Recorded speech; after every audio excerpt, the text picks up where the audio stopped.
Apakah masalah paling nyata dan utama dihadapi bangsa Indonesia saat ini? Apakah pandemi COVID-19?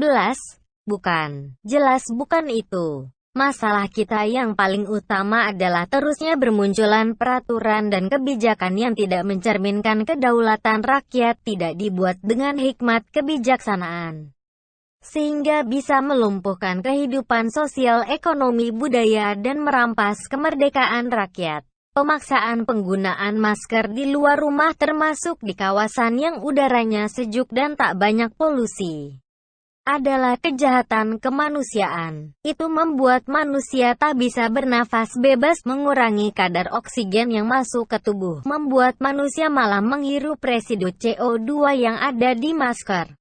Bagi banyak orang, memakai masker membuat sesak nafas, kepala pening dan mual. Dan sebenarnya, banyak orang itu memicu stres pada tubuh meski ego pikirannya seolah sukarela menggunakan masker. Natur atau fitrahnya tubuh adalah bernafas bebas, menghirup oksigen dengan optimal. Secara faktual, ada energi ilahi dalam oksigen yang dihirup manusia. Menyadari itu memastikan energi ilahi itu bekerja dan memastikan imunitas tubuh meningkat. Menghambat aliran oksigen pada tubuh pada jangka panjang pasti membuat imunitas manusia melemah. Di Bali ada tradisi pranayama, menyadari prana sebagai energi hidup dan anugerah dari Tuhan. Itu dasar untuk pencerahan, kebahagiaan dan kesehatan. Itu sewajarnya dilakukan sepanjang waktu sebagai tindakan meditatif harian. Demikian juga orang salat, lokus kesadaran adalah pada nafas karena di sana Rahman dan Rahim diresapi. Jadi siapa yang diikuti oleh para pengambil keputusan pemaksaan penggunaan masker, Tuhan atau setan?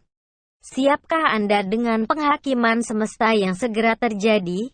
Anda tak akan bisa membela diri dalam hal ini karena Anda telah merampas hak asasi yang paling mendasar. Jika Anda punya alasan itu untuk melindungi manusia dari virus SARS-CoV-2 yang sangat berbahaya dan cepat menular, Anda berarti berbohong. Jelas klaim virus ini sangat berbahaya dan cepat menular tak terbuktikan di lapangan. Lihat data resmi maka semua jelas adanya fatality rate, kontribusi pada death rate. Yang berbahaya itu justru pemaksaan pakai masker yang menanamkan ilusi ketakutan pada virus dan menghancurkan sistem imunitas tubuh. Saya dan komunitas saya sudah buktikan sejak Maret tahun 2020 sekarang no masker, no social distancing. Tak ada yang mati gara-gara COVID. Semua makin sehat dan makin bahagia. Kenapa tidak coba diteliti rahasianya? Sekarang, di beberapa daerah seperti Bogor dan Tabanan ada pemberlakuan jam malam. Setelah nafas bebas dirampas, waktu juga dirampas. Ini untuk apa? Apakah di malam hari virus jadi tambah ganas? Sementara keluarga-keluarga maupun individu baru bisa berkumpul dan menikmati kebersamaan di resto, kafe, di malam hari. Anda yang mengambil keputusan tanpa hikmat kebijaksanaan, sebetulnya adalah pelanggar Pancasila.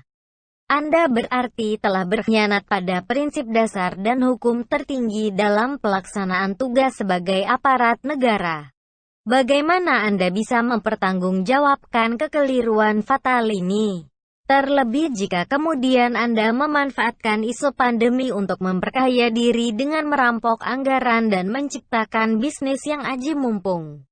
Itulah kejahatan kemanusiaan yang berlipat. Jiwa para korban yang merana menuntut Anda. Silakan lanjutkan berbuat kejahatan jika Anda tak takut pada pengadilan Tuhan yang pasti berlangsung saat ini di bumi.